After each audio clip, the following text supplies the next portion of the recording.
Vous avez sans doute remarqué que chaque réseau social a ses propres règles et qu'elles changent sans arrêt. Suivre tout ça, c'est un vrai casse-tête. Personnellement, j'aimerais bien avoir un coach qui m'accompagne à chaque poste pour m'assurer que tout est parfait. Et bien bonne nouvelle, ce coach existe et c'est mon partenaire Swello qui l'a développé. Swello analyse mes posts en temps réel et me propose des ajustements adaptés à chaque réseau. Trop long? Pas assez d'émojis? Quel est le meilleur moment pour publier? Swello s'occupe de tout pour m'assurer un maximum de visibilité. Pour profiter vous aussi de votre coach, rendez-vous sur lepodcastdumarketing.com/Swello, SWE2LO, et vous aurez en plus 20% de réduction parce que vous venez de ma part. Vous écoutez le podcast du marketing, épisode 267.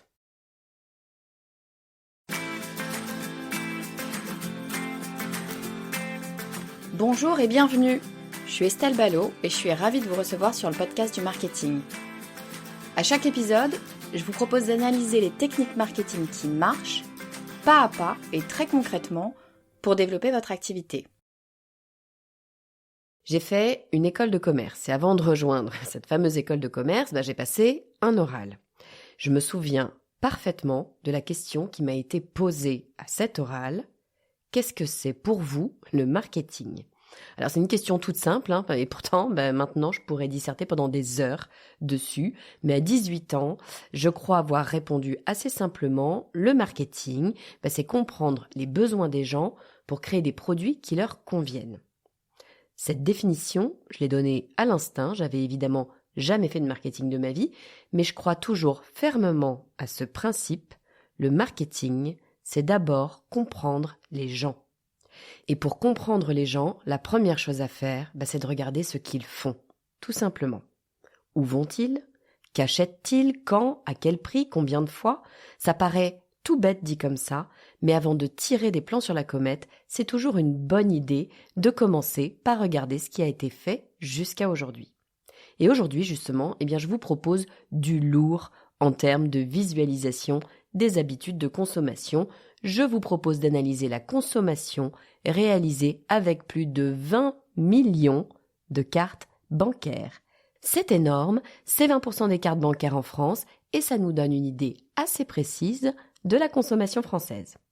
Alors j'ai pas de boule de cristal pour vous dire ce qui se passera en 2025 et les années suivantes, mais ce que je sais, c'est qu'il n'y a pas de meilleur moyen pour prédire l'avenir que de regarder le passé.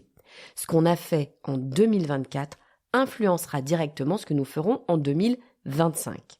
Alors si vous travaillez sur votre stratégie marketing des mois à venir, je ne peux que vous encourager à écouter cet épisode. Vous pourriez bien avoir une illumination sur la stratégie à mettre en place cette année. Bon, vous vous en doutez sûrement, je me suis pas amusée à analyser les résultats des cartes bancaires des Français, j'en serais bien incapable. En revanche, j'ai le plaisir de recevoir aujourd'hui celle qui a les datas et qui sait les analyser. J'ai nommé Myriam Dassa, la directrice du baromètre BPCE Digital and Payments. Je vous propose d'accueillir tout de suite Myriam Dassa. Bonjour Myriam, bienvenue sur le podcast du marketing. Bonjour Estelle, merci. Écoute, je suis super heureuse de t'avoir aujourd'hui sur le podcast du marketing. On va parler d'un sujet très vaste. On va parler de consommation, on va parler de ce qui s'est passé en 2024. Tu vas nous expliquer tout ça. Avant qu'on rentre dans le vif du sujet, Myriam, est-ce que tu peux nous dire qui tu es et ce que tu fais ?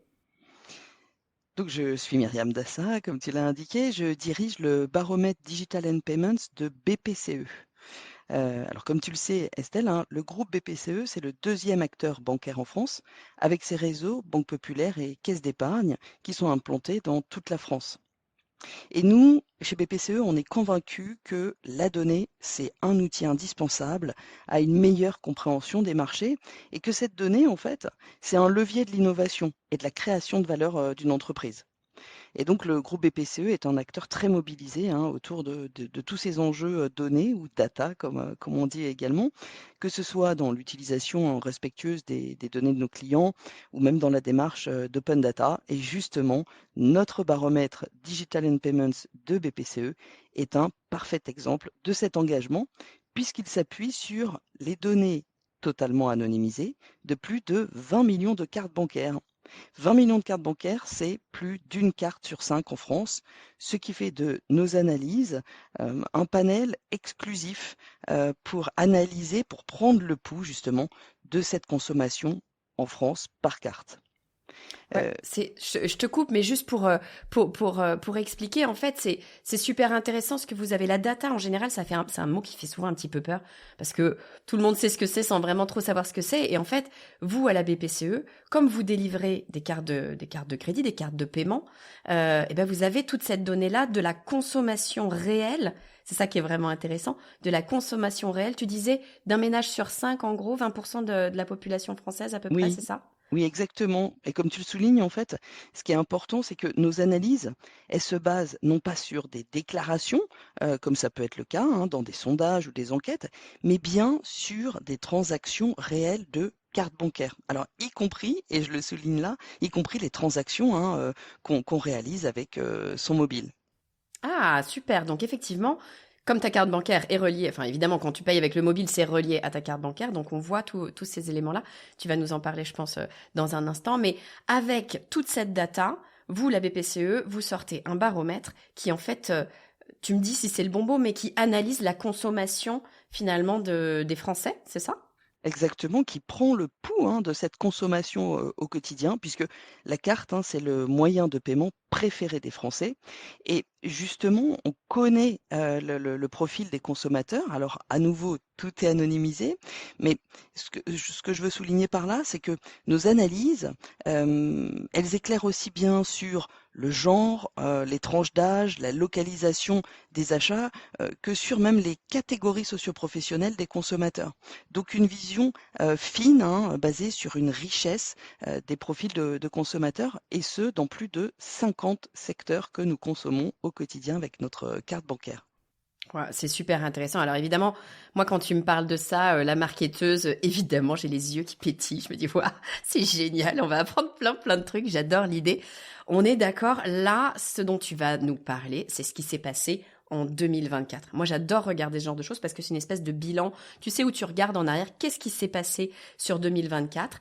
Tu vas pouvoir nous éclairer un peu sur les grandes tendances. C'est ça dont on va parler aujourd'hui, les grandes tendances qu'on peut voir en consommation sur 2024. Et ça, nous, en tant que marketeur, en tant que chef d'entreprise, de stratège, peu importe, ben, ça nous donne des clés, en tout cas d'analyse, de prévision, pour voir ce qui va se passer potentiellement sur 2025 et puis comment est-ce qu'on va peut-être ajuster nos stratégies. Donc évidemment, ça m'intéresse. Je suis à peu près persuadée que là, tu vois, il y a des oreilles qui écoutent et qui se disent « Ouh, on n'a pas une boule de cristal, mais on a en fait le passé qui va éclairer le futur. » Super intéressant pour moi. Myriam, je te propose qu'on fonce dans le vif du sujet. Je crois qu'il y a 7 grandes tendances que vous avez identifiées avec ce baromètre sur 2024. Est-ce que tu peux rentrer dans le détail de cette première tendance, s'il te plaît? Oui, tout à fait, hein. Donc, pour bien repréciser, comme tu le disais très bien, Estelle, toutes nos analyses sont basées sur les transactions qui ont été réalisées en 2024 et avant aussi. Hein, on verra sur certains points, on a une profondeur d'historique qui remonte à 2019. 2019, c'était le monde d'avant, hein, c'était le monde d'avant les confinements. Donc, ça va pouvoir nous montrer, illustrer aussi parfois. Finalement, comment en fait ces confinements ont pu influencer le monde d'aujourd'hui. Et donc toutes nos analyses, tous les chiffres hein, qu'on va partager sont bien des analyses qui sont clôturées au 31 décembre 2024. Effectivement, on a analysé cette année 2024 qui est issue en fait d'un contexte de consommation finalement en demi-teinte, hein. Mais certains secteurs parviennent à tirer leur épingle du jeu en fait.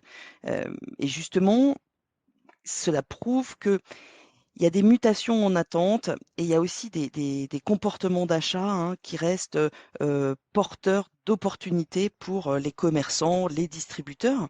Effectivement, on a, nous, analysé, constaté même, hein, 7 stratégies en fait qui ont fait leurs preuves en 2024, justement, pour générer des marges de croissance et justement qui prennent en compte en fait les spécificités à la fois de chaque secteur ou, on va le voir aussi, canal ou de chaque segment de clients. Génial, j'adore. Première grosse tendance, je crois que tu vas nous parler, alors on l'a dit, l'année 2024 a été une année quand même assez compliquée pour plein de gens dans plein de secteurs. Première grosse tendance, tu vas nous parler des offres discount, c'est ça? Oui, le discount, parlons-en, en fait, parlons-en, d'autant plus que les Français ont plébiscité en 2024 une marque du discount non alimentaire, ou aussi ce qu'on appelle aussi le discount généraliste, hein. Donc, une marque de ce secteur comme leur première marque préférée. Voilà, le cœur des Français bat pour le discount en particulier, hein, pour le discount non alimentaire qui ne cesse de monter en puissance. Euh, L'augmentation des dépenses sur le discount non alimentaire de plus 8% en 2024. Ça, c'est un chiffre important. J'aurais peut-être dû le préciser déjà, peut-être en introduction, pour qu'on ait une sorte d'étalon à quoi se comparer en fait, hein. Euh, Au global, ce qu'il faut retenir, c'est qu'au global en 2024, les dépenses par carte ont progressé de 3,3%.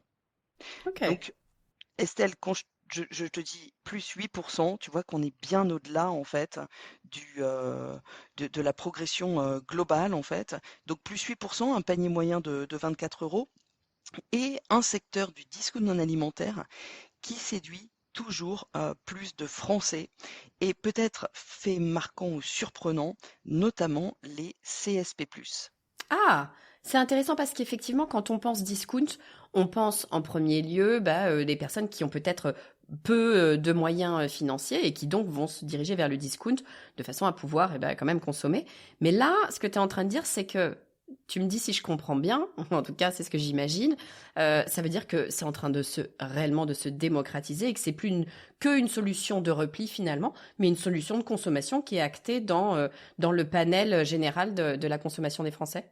C'est ça, c'est une habitude, alors je vais peut-être pas dire quotidienne, mais en tout cas hebdomadaire. On peut lire hein, dans la presse, certains Français parlent de leurs sorties du dimanche qui sont réalisées dans certaines de ces enseignes. Les chiffres parlent d'eux-mêmes, hein. Je te rappelle, je disais plus 8%.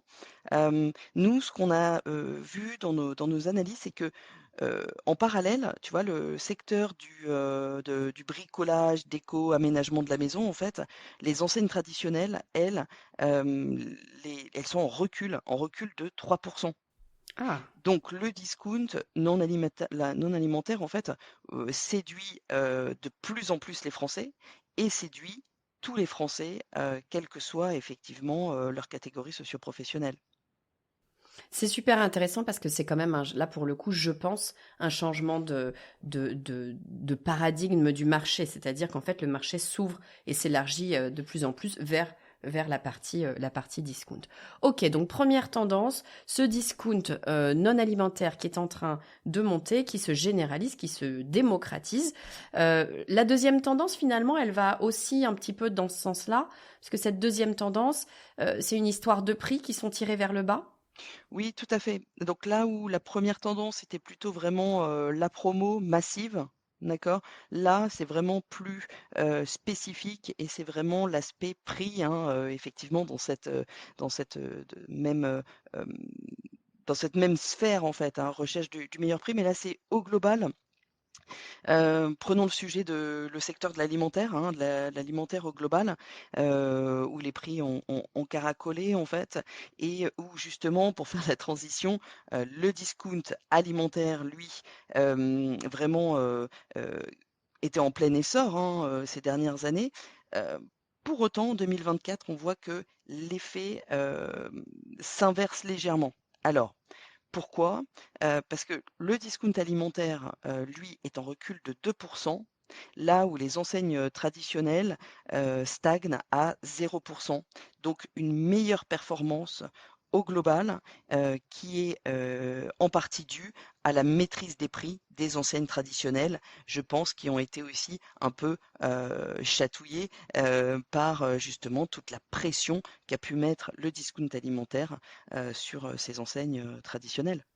Ouais, c'est ça en fait. C'est que comme ce discount est de plus en plus présent, finalement, les enseignes traditionnelles, elles restent pas comme ça sans rien faire. Elles voient bien qu'il y a une tendance à aller chercher le prix, à les tirer vers, entre guillemets, vers le bas, non pas nécessairement la qualité, mais en tout cas les tarifs. Et donc elles réagissent, elles essayent, alors dans la mesure du possible bien sûr, mais d'aller également, peut-être rogner sur certaines marges ou certains éléments qui vont permettre de tirer le prix vers le bas pour récupérer ses clients vers le traditionnel. Ce qui veut dire, moi ce que j'entends si tu veux à travers tout ça, c'est que l'un des points qu'il va falloir surveiller, qu'on a surveillé déjà sur 2024 manifestement, mais qu'il va falloir certainement continuer à surveiller sur 2025, c'est les guerres de prix. Dès qu'on va être sur un marché où le prix va avoir son importance, ça va se jouer peut-être à des petites choses. Il va falloir en permanence avoir cette capacité d'adaptation et aller regarder ce qui se passe sur le marché pour toujours être correctement positionné. Oui, tout à fait. Et d'ailleurs, ça se voit dans le panier moyen. Le panier moyen, dans les enseignes d'alimentation traditionnelle, a baissé de 1 € en 2024. Il était en 2000 donc pour atteindre 36 €. Et on voit que cette baisse du panier moyen, en fait, fait écho à cette, stratégie justement, de revoir ses prix à la baisse. Et ce qu'on voit sur ces 2 premières peut-être stratégies, hein, on a parlé d'une part, du discount non alimentaire et là, à l'instant, du discount alimentaire.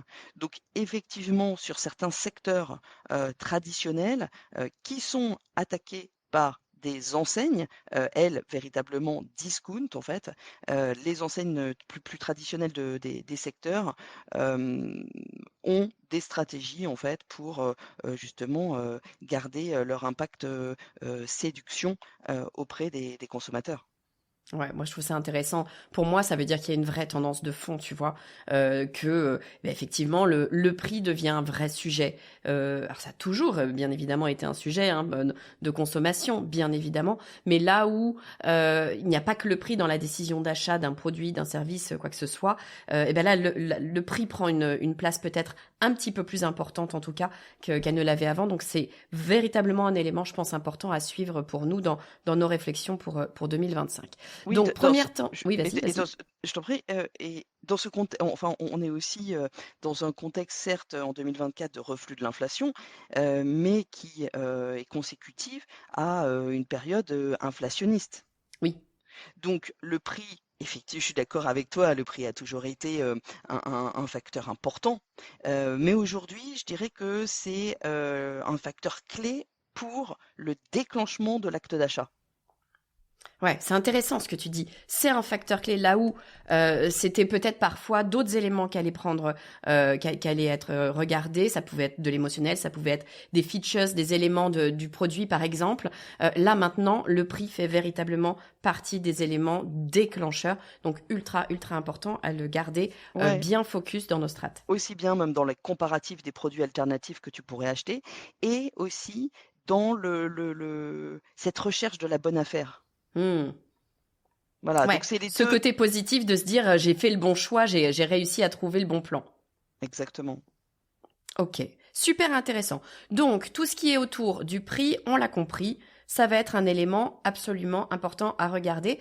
Troisième tendance, tu vas me faire plaisir, on va parler de e-commerce. E-commerce, te faire plaisir parce que tu es fan, tu fais tous Parce tes que j'aime achats sur ça. internet, d'accord. Exactement. Eh bien écoute, tu n'es pas la seule, hein. Je pense que les Français, plébiscitent aussi, ce canal, hein. C'est un canal, privilégié, qui tire d'ailleurs, la croissance à la hausse, hein, la croissance, des dépenses par carte. Je le rappelle, je t'indiquais, cette augmentation de, 3,3 des dépenses par carte au global. Eh bien, cette progression, elle est, de 7,4 dans le e-commerce. Waouh. Donc le e-commerce tire vraiment à la hausse les dépenses par carte et pour faire la transition avec nos sujets précédents, hein, 1 stratégie, discount, promo. Deuxième, le prix. Internet, c'est le canal, un excellent canal pour comparer les offres de chez soi et justement à être Hmm. toujours dans cette stratégie en fait, trouver, le meilleur produit. Et d'ailleurs, c'est un canal, on l'a vu au global, hein, que ce e-commerce, que les ventes par internet tiraient la consommation à la hausse. Hem, sur certains secteurs, c'est encore plus marqué. Je pense notamment au secteur de la chaussure, en fait. La chaussure, au global, les dépenses augmentent de 2%. Sur internet, c'est plus de 10%. Ah waouh! Donc c'est un fossé, hein, quasiment qui se creuse, entre le canal physique et le canal, e-commerce. Ouais, et je trouve que c'est vraiment très très important. On l'a vu, bien sûr. Tu parlais du monde d'avant, avant les confinements, le Covid, etc. Bien évidemment que, alors le e-commerce, heureusement, fort heureusement, existait avant le Covid, mais le Covid a été quand même un moment de bascule, je pense, sur le e-commerce, où bien sûr, beaucoup de marques, beaucoup d'enseignes ont dû se reporter vers le e-commerce. On l'a vu aussi, certaines marques, malheureusement, ont périclité parce qu'elles n'ont pas certainement fait cette transition assez rapidement. Ce que j'entends, euh, tu vois, en sous-marin derrière le message, c'est quoi? C'est que le e-commerce maintenant, c'est plus une option, c'est quelque chose qui est nécessaire pour pouvoir exister sur le marché de la consommation. C'est ça, c'est que comme on dit, sans vouloir trop parler anglais, mais enfin aujourd'hui, mais c'est un must-have en fait. C'est un must-have. Donc accélérer son développement dans le e-commerce aujourd'hui, ce n'est plus une option. Je partageais avec toi cette tendance sur le secteur de la chaussure. Prenons plus globalement le prêt-à-porter. Ouais. Le prêt-à-porter, en fait, augmente de 2% en 2024. Mhm. E-commerce, plus 6%. Ah waouh. Fois Et, 3. et aujourd'hui, 28% des dépenses par carte dans le prêt-à-porter sont effectuées sur Internet. Ouais. Donc là, une fois qu'on dit ça, en fait, c'est très intéressant, tu vois, d'avoir ces chiffres pour poser un peu le marché. C'est-à-dire que une fois que tu vois cet élément-là, ça veut pas dire qu'il ne faut pas, attention, hein, ça ne veut pas nécessairement dire, et ça dépend bien sûr des marchés, de ce qu'on vend, de plein de choses. Ça veut pas dire qu'il faut pas de boutique en physique. Ça veut dire que le e-commerce est nécessaire. Tu le disais, c'est intéressant. Tu le disais, c'est important et nécessaire pour les ventes, mais pas que. Ça permet aussi de faire ce benchmark dont on parlait sur les points 1 et 2, de la promo, du discount et de la recherche de la meilleure offre, du meilleur bon plan. Ce e-commerce permet de faire ce benchmark-là. Puis une fois qu'on y est, bah, peut-être que parfois on va dans le magasin pour aller, tu parlais des vêtements, pour aller essayer in fine, et parfois pas du tout. On va aller directement acheter via le site. Donc on est obligé maintenant... Euh, Enfin, obligé, on n'est jamais obligé de rien, mais en tout cas, ne pas regarder des stratégies de construction de sites e-commerce et de vente via Internet, c'est vraiment se couper une part du gâteau qui est considérable. Oui, tout à fait. C'est intéressant parce que moi, je vais tout à fait dans ton sens. C'est pas e-commerce ou magasin physique. C'est les deux. Et le prêt-à-porter est un secteur qui illustre tout à fait ce qu'on appelle le phygital. C'est-à-dire, le meilleur des 2, le meilleur du physique et le meilleur du digital.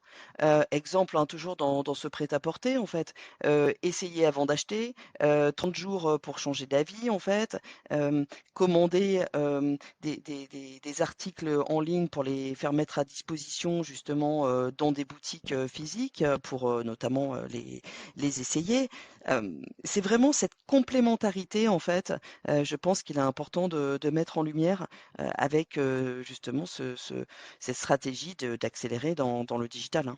D'ailleurs, les paniers moyens, hein, dans le digital, enfin sur Internet plus précisément, les paniers moyens sont souvent largement supérieurs sur ce canal de vente par rapport au réseau physique. Je reprends le secteur de la chaussure, hein, par exemple.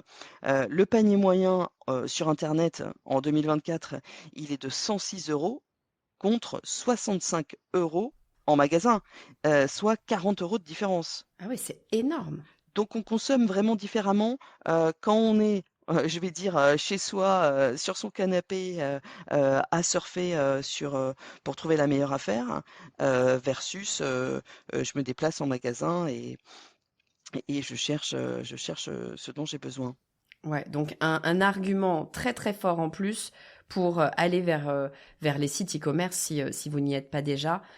Encore une fois, ce que tu dis, c'est que c'est pas l'un ou l'autre, c'est très probablement les deux ensemble, surtout quand on a un marché, quand on est sur un marché où il y a des boutiques en physique. Mais vraiment, le e-commerce vient soutenir, parce que vient soutenir aussi dans la décision d'achat. Et en plus de ça, j'avais pas ce point, mais je trouve vraiment super intéressant, un panier moyen, en tout cas dans le textile, un panier moyen qui est plus important sur le e-commerce qu'en magasin. Donc une attitude face à la consommation, à la décision d'achat qui est encore différente.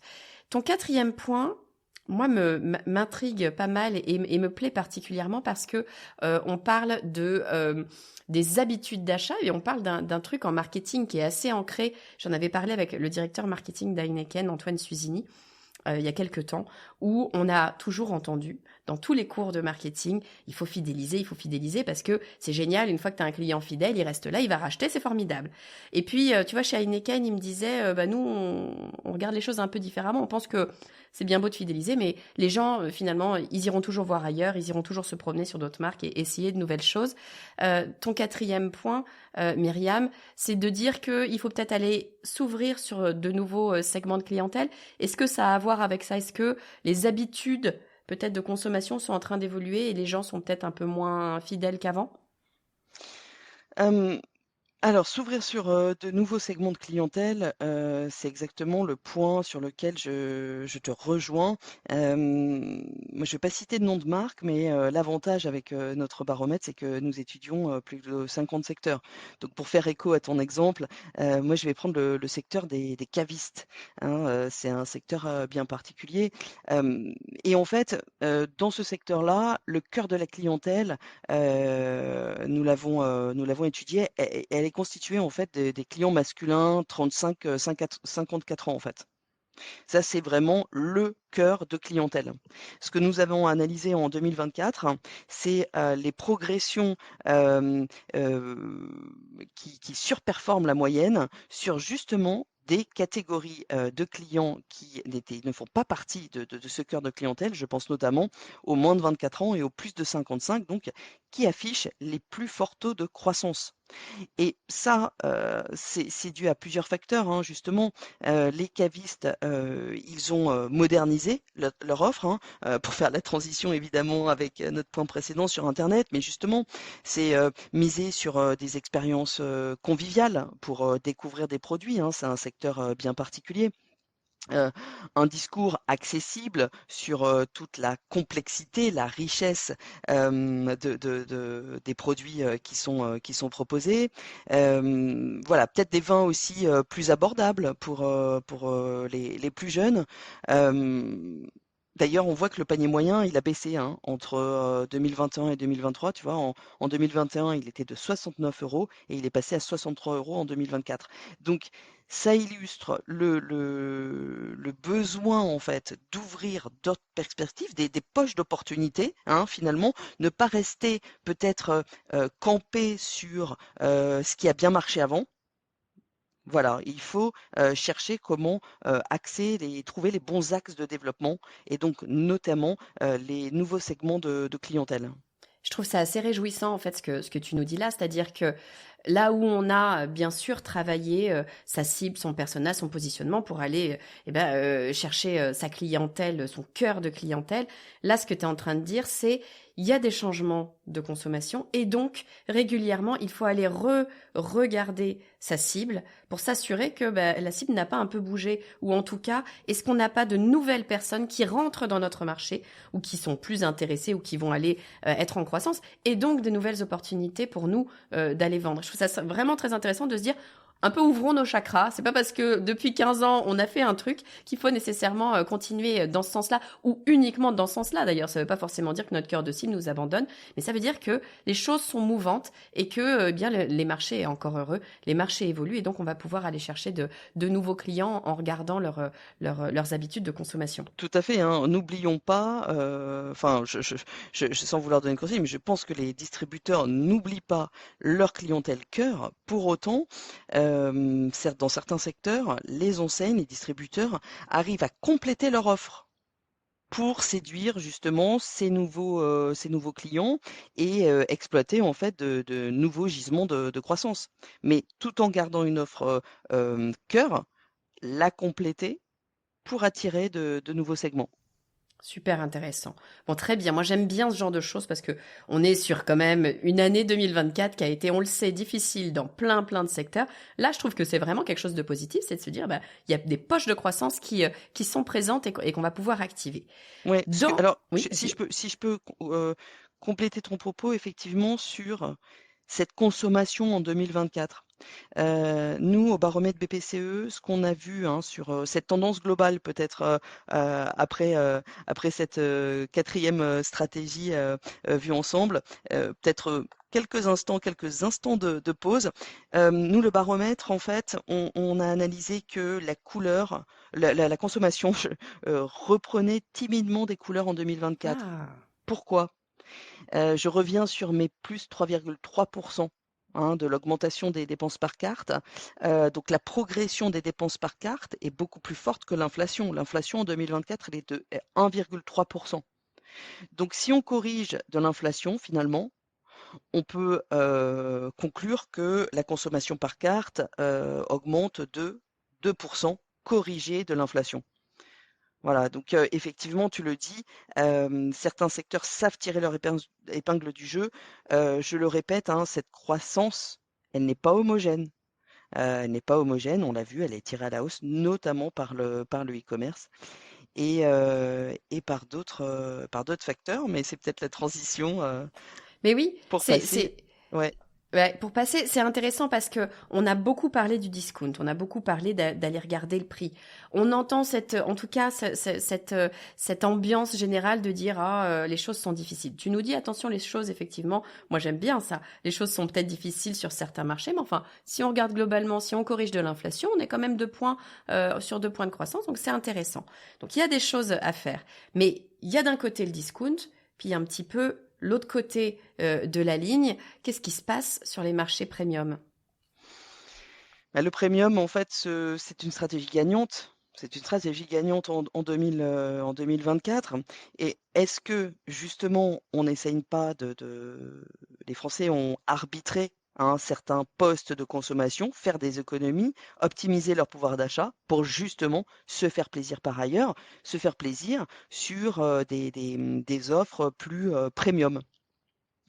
Je pense, notamment à, ce dont on parle dans le voyage, la premiumisation du voyage. Hem, Nous, on l'a constaté, au baromètre BPCE, en fait, notamment, sur un secteur, les villages vacances, qui illustre bien, cette stratégie, en fait, avec, des dépenses globales qui augmentent de 9%, mais pour les CSP+, de plus 13%. Et ça, c'est dû à quoi? C'est dû à la fois, une offre plus complète avec des options. Donc là, comme précédemment, on garde l'offre de base, mais on va, proposer des options que le consommateur va pouvoir, sélectionner et ce qui séduit en fait, une clientèle, plus haut de gamme en fait. Alors, tu vois, c'est très intéressant ce que tu dis là, notamment parce que je trouve que c'est quelque chose qui est potentiellement applicable sur d'autres marchés. Et pas que d'ailleurs sur un segment purement premium.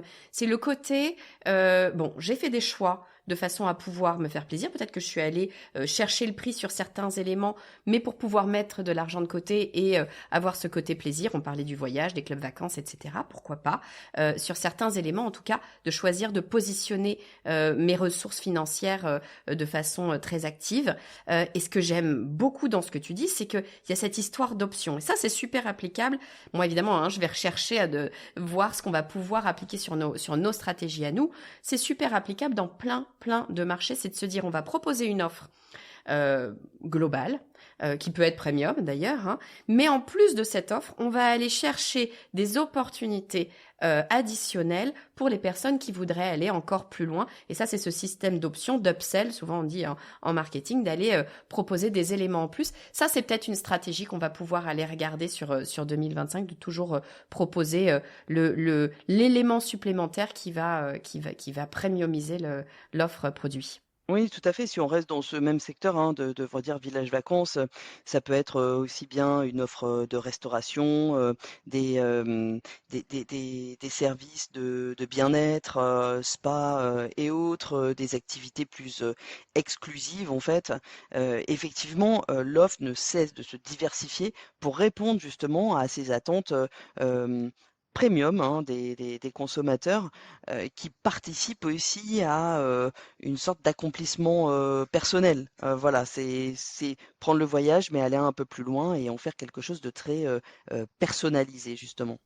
J'adore tout ce qui est personnalisé. Évidemment, dans le digital, on va avoir notamment ces opportunités-là d'aller personnaliser encore plus l'utilisation et les produits pour nos consommateurs.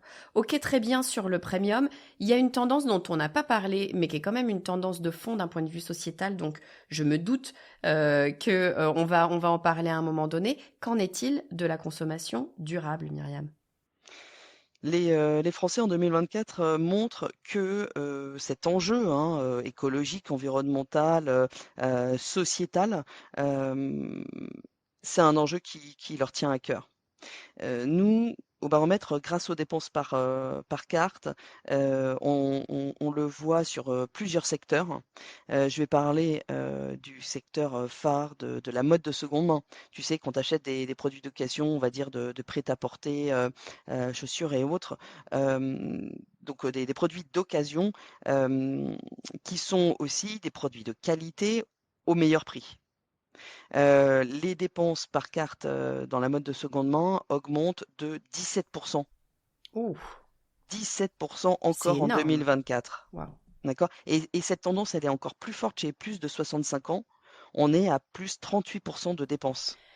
Ah, c'est intéressant ce que tu dis là. Tu vois, d'instinct, je t'aurais dit que c'était une tendance chez les jeunes, qu'il y avait une espèce de mode de se dire, eh bien moi je suis un peu vert, un peu écolo, je vais aller prendre de la seconde main, etc. Moi j'avais sans connaître ce marché plus que ça, mais je t'aurais dit naturellement que c'était plus un truc de la jeunesse. Là, tu es en train de dire, bah, peut-être que c'est quelque chose qu'on trouve chez la jeunesse, mais là tu dis que les personnes plus âgées vont aller regarder, rechercher cette seconde main. Oui, tout à fait. Je pense que les plus jeunes ont ouvert la voie, ont participé en fait à l'amélioration du parcours client, ont, influencé aussi tous les services, hein, qui doivent être, proposés sur, ce type de plateforme et les plus jeunes influencent, éduquent, et aiment beaucoup communiquer sur ce qu'ils aiment et je pense que c'est ce qui explique en partie cette progression fulgurante des plus de 65 ans sur la seconde main. D'accord? C'est à la fois effectivement, quelque chose de plus accessible et c'est beaucoup plus accessible quand quelqu'un nous montre ou voilà et que le parcours est fluide, puisqu'on parle digital. Donc ça, c'est tu vois le durable, la RSE, hein, enfin la responsabilité sociétale et environnementale, on la voit à travers la seconde main. Hem, Fait marquant, l'anecdote du baromètre, sur la solidarité et moi j'aime bien parce que c'est quand même quelque chose de positif. Donc tu imagines bien que toute cette étude, on commence à la travailler, un peu, avant la fin d'année, en novembre. En novembre, en fait, nos chiffres, ils nous montraient que les dons qu'on fait avec sa carte, étaient en recul en 2024. Heu, Décembre a changé la donne, du tout au tout. Du Ah, tout au tout. Et typiquement, on a plus de donateurs et ils sont plus généreux, chacun est plus généreux. Quelques chiffres, d'accord? J'ai beaucoup de chiffres, mais c'est un sujet qui me tient à cœur en fait, hein, pour aussi, heu, voilà, mettre, du baume au corps dans ce contexte, plus incertain. En 2024, on a eu une augmentation de 10% de donateurs waouh. et on a eu une augmentation de 17% des montants Donné. de nos exactement, des dons. On le C'est voit énorme. d'ailleurs, ouais, le panier moyen, enfin le panier moyen, le don moyen, donc, il est de 32 euros en 2024, c'est ça, plus 2 euros par rapport à 2023. Donc plus de donateurs et des donateurs encore plus généreux. C'est des choses qui touchent toutes les générations là pour le coup. C'est plutôt effectivement assez réjouissant ce que tu nous dis là, c'est-à-dire que quand bien même l'aspect général peut être incertain, morose, etc. Et peut-être d'ailleurs que c'est pour ça, là j'en sais rien, mais finalement les gens, plutôt que de se replier totalement sur eux-mêmes, vont avoir tendance à regarder ce qui se passe autour et tendre la main, c'est ça? Ouais, tout à fait. En tout cas, les chiffres vont dans ce sens. Et ce que tu disais, pardon, je te fais juste reconfirmer pour savoir si j'ai bien compris. Ce que tu disais, c'est qu'en fait, ce marché, on va dire ce marché du don, s'est retourné en décembre. C'est-à-dire que si tu regardais les chiffres en novembre, donc sur l'ensemble de l'année Mmh. jusqu'à novembre, on était plutôt en deçà. Et sur le mois de décembre, tout s'est basculé sur le mois de décembre. La tendance a été inversée, effectivement. Alors, bon, le mois de décembre, hein, sans surprise, c'est un mois, on va dire, particulier pour les dons par rapport à tout l'aspect fiscal, certes. Mais en 2023, le contexte, C'était le cas ouais, aussi. voilà, exactement. Euh, et en fait, en décembre, effectivement, tout a changé. Alors, pourquoi? Bon, je pense que les sujets sur lesquels on peut réaliser des dons ne manquent pas. Mais nous, ce qu'on voit, c'est que il y a aussi un impact dont on n'a pas beaucoup parlé aujourd'hui, mais ce sont les réseaux sociaux. Mhm. Les réseaux sociaux, typiquement, ont fait la promotion de pas mal de cagnottes. Hein, ça a été vraiment quelque chose de très fort sur les réseaux sociaux. Et donc, ça a été suivi typiquement par là les plus jeunes. Hein. Quand on parle de plus 10% de nouveaux donateurs, c'est plus 13% pour les moins de 35 ans. Hmm. D'accord. Donc il y a une vraie tendance chez les jeunes de rentrer sur ce marché du don, plus encore cette année que l'année encore d'avant. Tout à fait. Et les moins jeunes, les seniors, en fait, eux, ont beaucoup plus donné. Beaucoup Ah, plus donné. Typiquement, le don moyen de 32 euros, il est de 41 euros pour les plus de ah 65 ans. waouh. D'accord? Ouais, Quasiment 10 euros supérieur à la moyenne c'est pour énorme. les seniors. Un tiers de plus. Et Énorme. donc, tout ce sujet environnement, solidarité, en fait, c'est une préoccupation importante, effectivement, des Français. On le voit à travers leur consommation au quotidien par carte. Ouais, donc très intéressant si je pense à 2025 pour finalement tout type d'entreprise, tout type de marque, de se poser la question de son positionnement RSE, non pas pour faire du greenwashing, etc., mais pour vraiment vis-à-vis du consommateur de se dire dans quelle position je vais pouvoir mettre le consommateur vis-à-vis de cette aide sociale, environnementale, etc. C'est vraiment une réflexion à mener de façon profonde et probablement sociétale. On arrive à notre septième tendance. Euh, alors, je pense que c'est une tendance de fond. C'est une tendance qui va nous parler de fidélisation et notamment d'abonnement. Qu'est-ce que tu peux nous dire à ce sujet-là? L'abonnement, en fait, c'est une manière de fidéliser. C'est une manière de fidéliser. Et une fois qu'on a démontré la valeur en fait de son offre au consommateur, donc qui est abonné, finalement il est engagé. Il est engagé. Nous, on l'a vu typiquement dans le secteur du streaming musical. Ouais, Tu as toutes les plateformes, notamment qui diffuseront cet ce épisode et qui podcast, bien diffusent sûr. tout épisode. Entre 2021 et 2024, le panier moyen sur le streaming musical est passé de 10 à 17 euros. Ah, Alors waouh! certes, l'offre a été enrichie au niveau des catalogues, hein, avec des nouvelles fonctionnalités et comment dire, un contenu de plus en plus riche, notamment tout ce qui est livre audio ou de manière plus générale, voilà, tout ce qui peut être écouté, évidemment tous les épisodes de ton podcast, Estelle. Et malgré en fait cette augmentation du panier moyen, les clients, les consommateurs restent abonnés. Et d'ailleurs, ce qui est intéressant, là, pour se projeter, certaines plateformes de streaming vidéo ont annoncé des futures hausses d'abonnements. Là, on va suivre de près en fait les impacts sur la consommation, aussi bien sur le nombre de consommateurs et justement ce que ça implique sur les dépenses globales. Ce que je trouve, tu vois, assez vraiment saisissant, moi, sur ce marché de l'abonnement, alors tu parlais du streaming musical, mais même de façon générale, c'est que On l'a déjà dit, bien sûr, mais il y a vraiment un changement en tout cas, moi, je vois un changement de comportement global des consommateurs versus je détiens quelque chose, je suis propriétaire, j'ai l'entièreté du produit je l'ai par abonnement, c'est-à-dire que je ne le détiens pas finalement, mais je le détiens pour un temps donné. Et ça, je trouve que c'est vraiment intéressant d'aller se poser cette question de la propriété finalement dans nos différents marchés et comment on va se positionner vis-à-vis de cette propriété. Ça peut radicalement changer les choses. Je pense, dans mon ancienne vie, je travaillais dans le logiciel.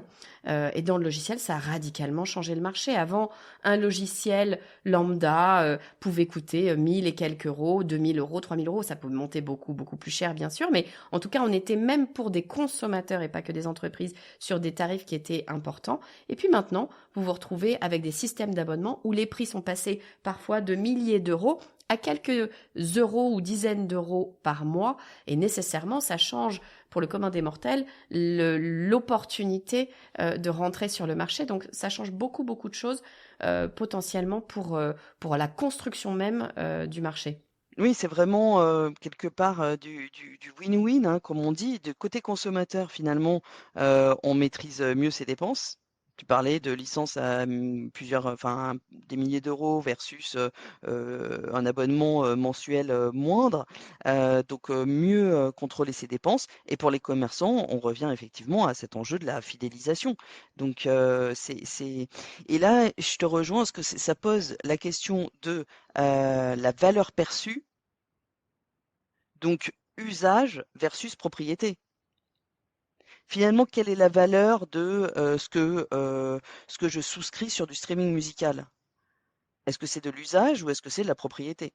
Moi, je viens de la génération, tu sais, enfin, j'ai eu un Discman, j'écoutais, enfin Oui, voilà, si je le dis, j'avais même des cassettes, hein, entre nous, bien sûr. entre nous.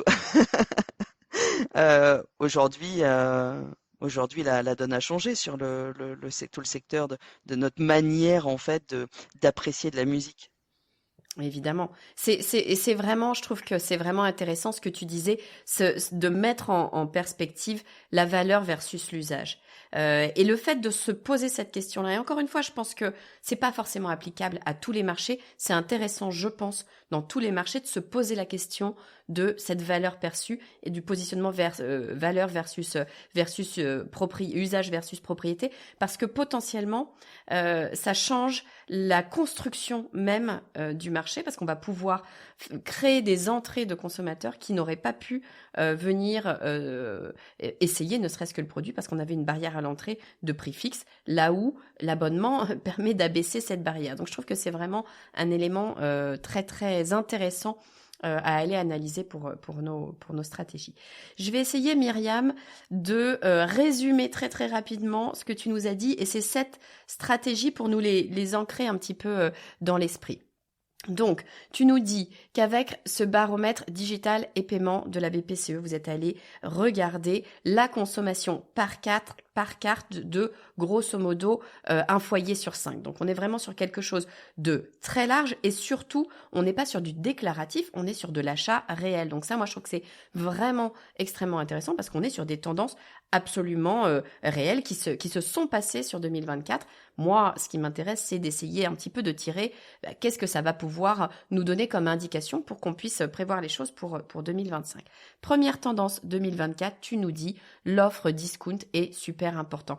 On va parler là de l'offre promo discount au sens global et notamment sur les enseignes de non alimentaires qui viennent tirer leur épingle du jeu. Deuxième tendance qui va un petit peu avec, c'est la tendance prix. Comme on peut imaginer, comme l'offre discount prend de la place, les enseignes traditionnelles se disent attention, je vais pas rester comme ça à rien faire, à me faire manger des parts de marché, et les prix sont tirés vers le bas. On le sait, les consommateurs ont un œil bien plus intéressé sur le prix que précédemment. Donc, dans la balance du déclenchement, du facteur de déclenchement d'achat, eh bien, le prix prend plus de place que précédemment. Troisième tendance, le e-commerce. On a une accélération encore, si c'était possible, du e-commerce. Donc, ça n'est plus une option. En tout cas, c'est ma position. Ça n'est plus une option d'être présent sur le e-commerce. Ça ne veut pas dire que ça vient éteindre la vente en physique. Bien souvent, les deux vont fonctionner un petit peu main dans la main, mais c'est nécessaire maintenant de travailler, en tout cas de se poser la question, d'aller sur le e-commerce. Quatrième tendance, eh bien, c'est d'aller regarder de nouvelles clientèles. Je trouve ça plutôt assez réjouissant. C'est de se dire que les clientèles sont en train de se mouvoir et c'est pas parce qu'on a un cœur de cible qui est peut-être le même depuis longtemps que ce cœur de cible ne peut pas s'étendre et qu'en fait d'autres cibles vont pouvoir venir rentrer dans notre marché. Cinquième tendance, cibler les segments premium et notamment aller chercher de l'upsell, aller chercher des options, tu le disais, c'est quelque chose qui fonctionne beaucoup, notamment sur le marché du voyage, des clubs de vacances, etc. On va pouvoir aller personnaliser finalement notre offre. Sixième tendance, je reprends ma respiration, sixième tendance, on va aller travailler cette grande vague sociétale qui est la vague du RSE, de la consommation durable, responsable, sociale. Et là, il y a plein de choses qui sont en train de bouger.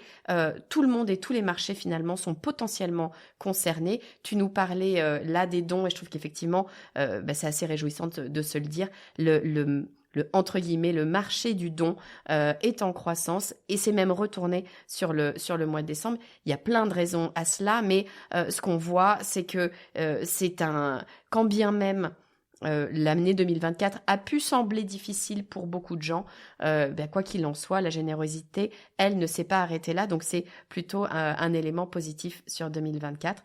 Et puis on arrive à la septième tendance, cette fidélisation via l'abonnement et potentiellement un changement de consommation qui était déjà acté depuis plusieurs années, mais qui vraiment vient se solidifier. Et tu le disais, regarder cette différence usage versus propriété, ça peut littéralement changer le paysage d'un marché que de passer sur de l'usage versus de la propriété. Donc, un élément à regarder. Myriam, merci infiniment. Est-ce que tu as quelque chose à ajouter sur ces éléments ? Merci Estelle, en fait, je pense que tu as très bien résumé là cette stratégie. Moi, ce qui m'interroge, c'est évidemment les tendances pour 2025. Donc, justement, comment ces stratégies qui ont marqué des points en 2024, comment vont-elles percer encore en 2025? Est-ce qu'elles vont être aussi complétées par d'autres approches, en fait? Typiquement, est-ce que les Français vont continuer à tirer le meilleur parti d'Internet, des offres discount ou autres? Enfin, j'aime bien parler de solidarité aussi, voilà, dans ce contexte. Mais voilà, tout ça en fait nous interroge. Et puis moi, je m'interroge aussi pour 2025 sur les retombées économiques de Paris 2024. Ouais. Comme tu le sais, les Jeux Olympiques, c'est des retombées économiques pendant les épreuves, mais c'est aussi, on l'a vu sur différentes villes qui ont accueilli ces épreuves, c'est des retombées économiques qui se font sentir aussi et surtout les années consécutives justement aux Jeux Olympiques. Donc voilà, 2025, nous ça va être tourné aussi sur, tu vois, au baromètre, on va regarder en particulier sur les touristes étrangers. Bien Que sûr. se passe-t-il en France? Et ça, c'est aussi un point important pour tous les distributeurs. Finalement, c'est comment accueillir, offrir, attirer, séduire, fidéliser. Voilà, c'est tous ces touristes étrangers. Je rappelle que Paris est la première destination touristique au monde. Donc voilà, sachons renforcer cette première position et pour attirer toujours plus de touristes étrangers. Eh ben, écoute, j'ai envie de te donner rendez-vous, Myriam, si tu le souhaites, l'an prochain pour regarder le baromètre BPCE 2025 et voir si nos tendances se sont confirmées, s'il y a des nouvelles tendances. Et puis, ouais, effectivement, qu'en est-il du retour des Jeux Olympiques? Moi, je suis j'étais une énorme fan des Jeux Olympiques, donc faut pas me lancer là-dessus, mais je suis assez persuadée que ça aura été une formidable carte postale touristique. Donc, effectivement, ce sera un point à regarder qui peut tirer beaucoup de marchés différents. Le tourisme, on a tendance à penser que c'est que les hôtels, mais en fait, ça se décline bien souvent sur tellement de marchés différents que c'est un élément évidemment à aller scruter. Merci infiniment Myriam pour tous ces éléments. Je suis sûre qu'il y a plein de stratégies et de choses qu'on va pouvoir aller regarder en décryptant ce baromètre. Merci à toi Myriam d'avoir partagé tous ces éléments. Tu es la bienvenue quand tu veux et notamment l'an prochain si tu le souhaites sur le podcast du marketing. Un grand merci Myriam d'avoir partagé avec nous le résultat de ce baromètre BPCE Digital and Payments. C'est énormément d'informations que tu nous as données, énormément de data qu'on va pouvoir utiliser pour imaginer ce qui va se passer en 2025, les stratégies sur lesquelles il faut travailler, les éléments qu'on va pouvoir peut-être modifier dans nos propres stratégies. En tout cas, voilà, c'est une véritable source d'inspiration pour pouvoir travailler nos stratégies des mois, voire peut-être même des années à venir. Merci encore beaucoup à toi. Si vous voulez en savoir plus, si vous voulez peut-être poser des questions à Myriam, si vous voulez travailler peut-être avec Myriam, comprendre ce qu'il se passe sur votre marché, comment est-ce que vous pourriez adapter des stratégies peut-être encore plus en détail, je vous propose de rentrer en contact directement avec Myriam sur son LinkedIn. Je vous mets le lien de son LinkedIn en commentaire, Myriam Dassa. Si cet épisode vous a plu et si vous voulez en savoir plus sur le podcast du marketing, une très bonne chose à faire, c'est bien évidemment de rejoindre la newsletter du podcast. Je vous donne toutes les semaines des infos sur l'épisode à venir et puis je vous propose les coulisses de ma vie d'entrepreneur ainsi que les cadeaux bonus et toutes les actualités. Pour rejoindre la newsletter, c'est super simple. Vous allez sur lepodcastdumarketing.com/newsletter. Je vous dis à très vite.